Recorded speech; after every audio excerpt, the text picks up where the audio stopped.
Pokémon Sword and Shield are the most controversial games in the Pokémon series. Everybody loves to hate these games or hates to love them. These were the first new main series Pokémon games to come out for the Switch. They changed a lot of things in the series and were creative games to say the least. But are these games really that bad? Pokémon Sword and Shield released on November 15th, 2019 worldwide. And even before this game released, fans got slapped in the face with information that made this game lose almost all of the hype it had. Everybody knows about Dexit, where Pokémon Sword and Shield will be the first games to not include a national Pokédex, meaning that some of your favorite Pokémon may not be included in this game. That upset a large portion of the community. The United States had the saying, catch 'em all for Pokémon, and for most people, that was now not possible. As time went on, Dexit became less and less of a big deal with more releases on the Switch, but at the time, this was really disappointing. But eventually the game released and took us on a wild adventure in the new Galar region. Galar is inspired by the United Kingdom, and I really like this region. The towns and routes in this game all had great designs. The region had an almost steampunk technology influence with modern architecture, and it looked really nice, for the most part. This game also introduced the wild area.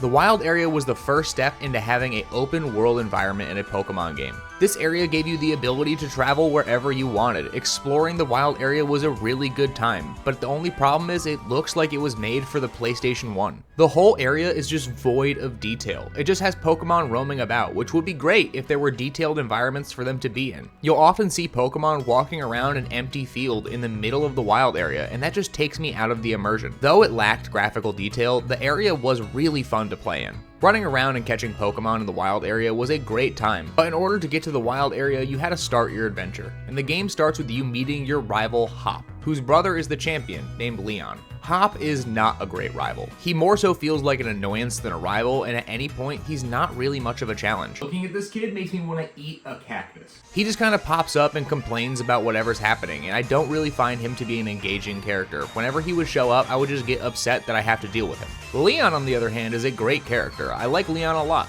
He takes on the role of champion really well. He's cool and laid back, and the fact that they introduce him so early on into the game makes the battle with him at the end really climactic. Leon gives you the choice between 3 starter Pokemon, Sobble, Grookey, and Scorbunny. These starters are all pretty good. I like 2 out of the 3. Sorry, Sobble. I can't say any of them are really that bad. They just kind of fall right in the middle of the pack for me. Once you complete the prologue phase and get into the wild area, you can really start your journey. Entering the wild area for the first time is really surreal. This was a huge jump forward for the series. For the first time, players could explore a huge open area and hunt for Pokemon. The weather in different areas of the wild area affected the Pokemon that would appear, which was a nice touch. The wild area also kind of introduced multiplayer to the game. You could see other players riding around the wild area in real time. This was not your typical multiplayer play like playing with friends would be, but it's more so just seeing a random person ride by on a bike. You could play with friends in Dynamax raids, but that was about it. Even though it was really struggling graphically, the new sense of freedom and exploration in the wild area was a breath of fresh air for the franchise, and showed the potential of what Pokemon games can become in the future. Another new feature was this game's gimmick, Dynamaxing and Gigantamaxing. Ever since Generation 6 with X and Y, Pokemon has tried a new gimmick every so often with the new games. While these can be a lot of fun, I don't understand why they feel the need to add a new gimmick into every single game they release. They can reuse old ones in new regions, or just not have a gimmick at all. Dynamaxing allowed any Pokemon to grow to a massive size during battle, and it gave them new powerful moves. I, like a lot of fans, was skeptical about this gimmick. I think it's fun to use here and there, but compared to Mega Evolutions, it seems like a bit of a letdown. Gigantamaxing is essentially the same thing as Dynamaxing, except this time your Pokemon gets a new form. Though this difference is small, I think it makes a big difference with picking Pokemon. Pokemon with Gigantamax forms just feel like they're more fun to use. I think they should have stuck with Gigantamaxing. It would have been a better experience. Having every Pokemon have the ability to get bigger is fine,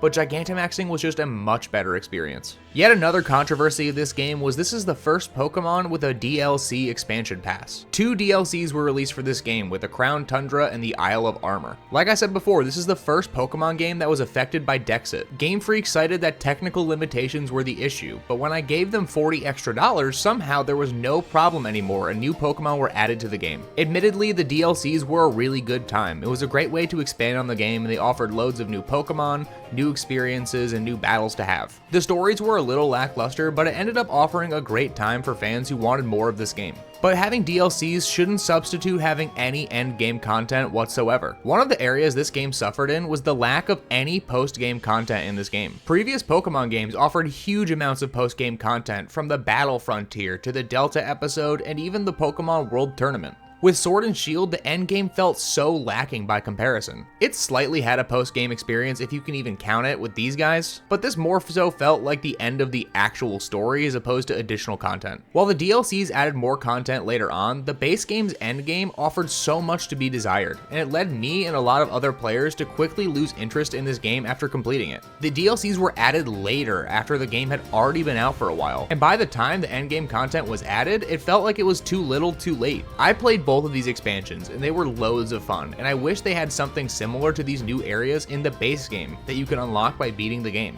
They clearly were able to add new areas to the game, so why could they not just add a smaller area that was accessible after completing the main story? It was really disappointing these games lacked endgame content, but these games having a DLC replaced having a third entry in the series, which was a new way to keep people playing. Older titles like Emerald from Generation 3 and Platinum from Generation 4 would serve as an updated experience for these games and would deliver a more polished version of the game. DLC replaced this, and it just makes sense. They can update the games online and give quality of life features whenever they want, so why buy a third copy of the game for $20 more than the DLC costs? That being said, they should still give more content to these games to begin with and not just withhold content for the sake of making a DLC. A DLC should be even more additional content than the add-ons to the existing game and enhance the experience further. It shouldn't be a necessary part to give this game anything to do after you beat it. DLC is a great idea for Pokemon, but it should not come at the cost of having anything to do after completing a game. Having more to do like an additional story would just make this game feel more complete. Speaking of the story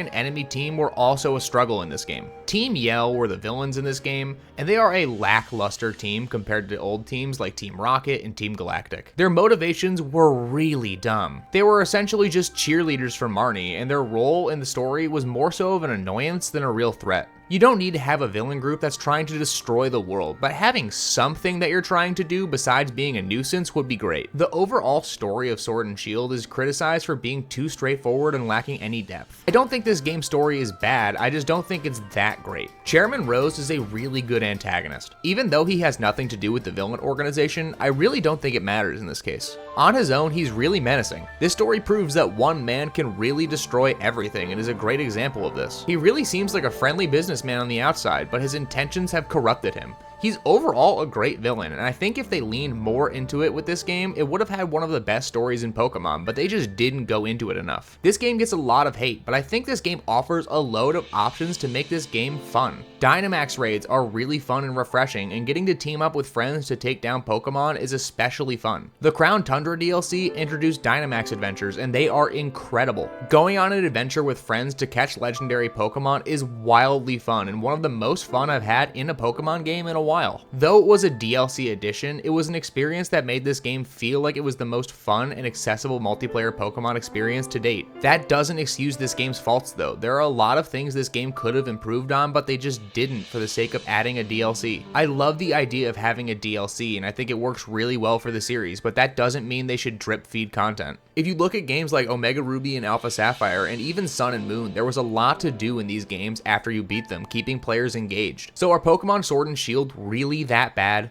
The answer depends on what you like in a Pokemon game. If you're looking for a fresh region to explore with new mechanics like the wild area and Dynamaxing, there's a lot to love in these games. But if you're a longtime fan who wants a load of Pokemon to play with, a deep story, and a load of endgame content, Sword and Shield won't be your cup of tea. I think this game is so much fun and that it's overhated, but I understand why some fans think this game is bad. I don't think it's bad, but that's up for you to decide. Sword and Shield are a perfect representation of the strengths and weaknesses in the modern games. They show the potential for the franchise on new hardware, but also highlight the challenges that Game Freak faces in balancing innovation with tradition. Whether you see them as a step forward or a step back, there's no denying that Sword and Shield started the conversation that will continue to shape the future of the Pokemon series. Did you like these games? Let me know in the comments. And as always, thank you for watching. I hope that you and your family have an incredible rest of your day, and if you like anything that you saw here, please consider subscribing.